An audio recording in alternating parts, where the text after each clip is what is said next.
کوئی مرد کسی عورت کے ساتھ خلوت اختیار نہ کرے. اگر مرد اور عورت دو آپس میں خلوت اختیار کرتے ہیں تو وہاں پہ تیسرا جو ہے وہ شیطان ہوتا ہے. وہاں تیسرا شیطان ہوتا ہے. جب شیطان ہے تو وہ انسان کو بھڑکاتا ہے، وہ ابھارتا ہے، اس کو برائی کی طرف مائل کرتا ہے اور اسے جو ہے وہ توجہ دلاتا ہے کہ یہ جو کام غلط ہے یہ کرنے والے ہیں، تو کہاں سویا ہوا ہے. فرمایا یہاں سے برائیاں جنم لیتی ہیں، یہاں پہ معاشرہ خراب ہوتا ہے، یہاں پہ فتنہ اور فساد پیدا ہوتا ہے.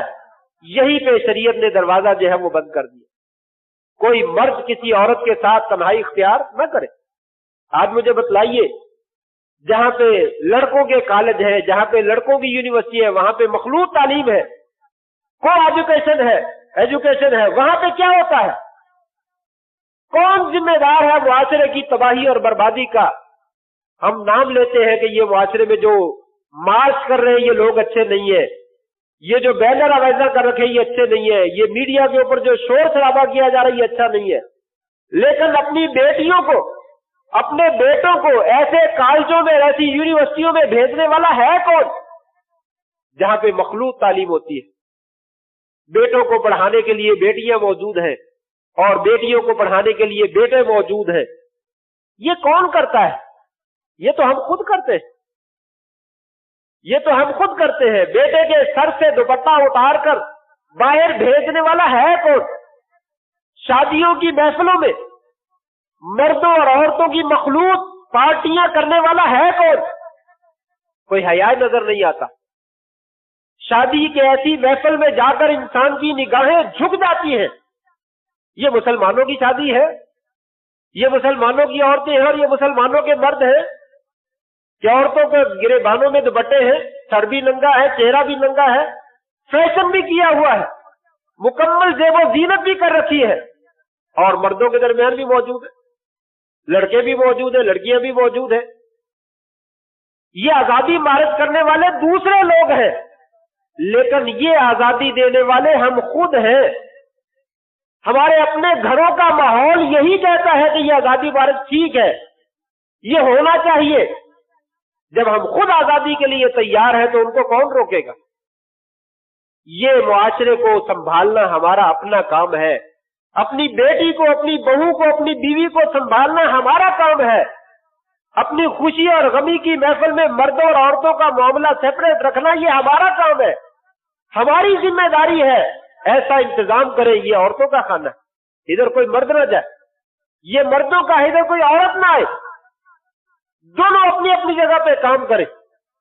جب ہمارے دلوں میں یہ پاکیزگی پیدا ہوگی تو آگے معاشرے میں پاکیزگی آئے گی. اگر ہمارے دلوں میں پاکیزگی نہیں ہے تو کہیں نہیں آتا.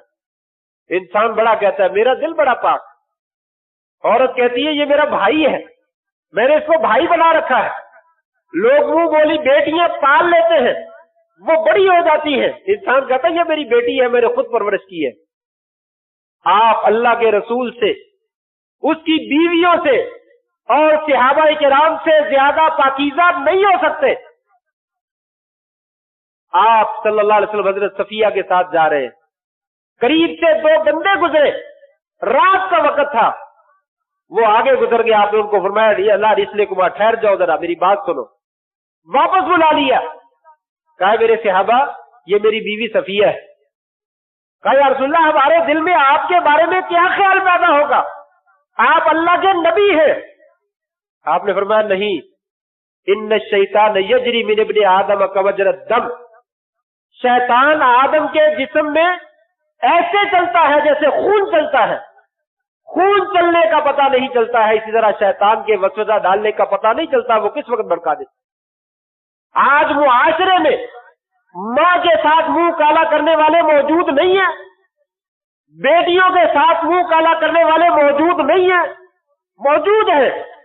اس کا سبب یہی ہے جب ہم یہ کہتے ہیں یہ میری بہن ہے، میں نے تو اس کو ماں بنا رکھا ہے، میں نے تو اس کو بیٹی بنا رکھا ہے. وہ بیٹی نہیں ہے، وہ ماں نہیں ہے، وہ بہن نہیں ہے جس کو اللہ نے ماں بہن بیٹی نہیں بنایا. مسلمان ہونے کے ناطے سے سارے جہان کی بھی عورتیں جو ہیں وہ بہنیں ہیں، لیکن حقیقت میں وہ بہن نہیں ہے، وہ غیر محرم ہے. آپ کے لیے اس کے ساتھ خلوت اختیار کرنا کبھی جائز نہیں ہے۔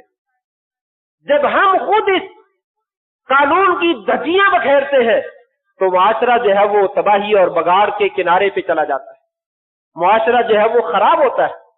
شریعت نے ہمیں یہ کہا ہے، لوگوں زنا کرنا بڑی دور کی بات ہے، خفیہ ملاقاتیں کرنا بڑی دور کی بات ہے، لوگوں کے سامنے تنہائی میں بھی ملاقات نہ کرو، کبھی بھی علیحدہ ہو کر کسی کام کی غرض سے بھی ملاقات جو ہے وہ نہ کرو، تمہارے لیے خلوت اختیار کرنا جائز نہیں ہے۔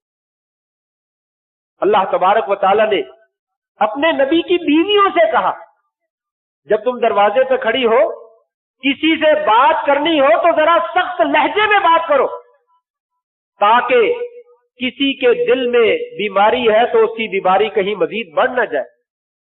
اور نبی کی بیٹیوں اور بیویوں سے کہا، پہلے پردے کا حکم بیویوں کو دیا، اے نبی کی بیویوں پردہ کرو، تم دوسری عورتوں کی طرح نہیں ہو۔ یا اللہ، اگر دوسری عورتوں کے دل پاک صاف ہے تو نبی کی بیویوں کے دل تو بہت پاک ہے، ان کا انتخاب تو تو نے کیا ہے، اپنے نبی کے لیے منتخب کیا ہے، ان کے دلوں میں برائی کہاں سے آ سکتی ہے؟ لیکن اللہ نے کہا شیطان اسی طرح گھومتا ہے جیسے خون گھومتا ہے۔ نبی کی بیویوں تم بھی اپنے دامن کو پاک اور صاف کر کے رکھو، اپنی چادریں اوڑھ کے رکھو۔ جب نبی کی بیویوں کو پردے کا حکم ہے تو میری بہن اور آپ کی بہن، میری بیٹی اور آپ کی بیٹی، انہیں پردے کا حکم کیوں نہیں ہو سکتا؟ ان کو جو ہے وہ علیحدہ رہنے کا حکم جو ہے وہ کیوں نہیں دیا جا سکتا؟ ان کے لیے بہت ضروری ہے کہ یہ پردے کا جو ہے وہ اہتمام کیا جائے۔ بھائیوں، نجات اور کامیابی اسی میں ہے، دلوں کی پاکیزگی، نفسوں کی پاکیزگی، ظاہر بھی پاک ہونا چاہیے، باطن بھی پاک ہونا چاہیے، اور باطن کی پاکیزگی کا اللہ کے سوا کسی کو علم نہیں۔ اس لیے انسان خود اپنے آپ کو جو ہے وہ پاک اور صاف رکھے۔ اگر وہ انسان پاک اور صاف نہیں رکھتا ہے تو تباہی اور بربادی ہے۔ ان الذین یحبون ان تشیع الفاحشۃ فی الذین آمنوا لہم عذاب علیم فی الدنیا والآخرہ، وہ لوگ جو مومنوں میں بے حیائی، فحاشی اور عریانی کو رواج دیتے ہیں، یاد رکھ لیجئے ان کے لیے دنیا کی زندگی میں بھی اور آخرت کی زندگی میں بھی دردناک عذاب ہے۔ آج ہمارا معاشرہ تباہ ہو رہا ہے، ہمیں ٹینشن ہے، ہمیں پریشانی ہے، اس کے سببوں میں سے ایک سبب یہ بھی ہے، یہ بے حیائی اور فحاشی اور عریانی کو رواج دینے میں ہم بھی آگے، اپنی بیٹیوں اور اپنی بہو اور اپنی بیویوں کے آگے ہم بند نہیں باندھتے، انہیں آزادی دیتے ہیں۔ جب آزادی ملتی ہے تو معاشرہ پھر خرابی اور تباہی کے کنارے کی طرف چلا جاتا ہے۔ اس لیے ضرورت اس بات کی ہے ان مارچوں کو بھی روکا جائے، ان جو ہے وہ جلسوں اور جلوسوں کو بھی روکا جائے، لیکن اس سے پہلے اپنے گھر کے آگے جو ہے وہ بند لگائے، اپنے گھروں میں جو ہے وہ رکاوٹیں لگائی جائے۔ اللہ سے دعا ہے اللہ تبارک و تعالی ہمیں جو قرآن اور حدیث میں پیاری باتیں بتلائی گئی ہیں، نفوس کو پاک کرنے کی، پاکیزہ رکھنے کی، اللہ تعالی ہمیں اپنے آپ کو پاکیزہ بنانے کی توفیق نصیب فرما دے، اور یہ نجاست والے کام اور گندگی والے کام جو ہے ان سے بچنے کی توفیق نصیب فرما دے۔ وآخر دعوانا الحمدللہ رب العالمین۔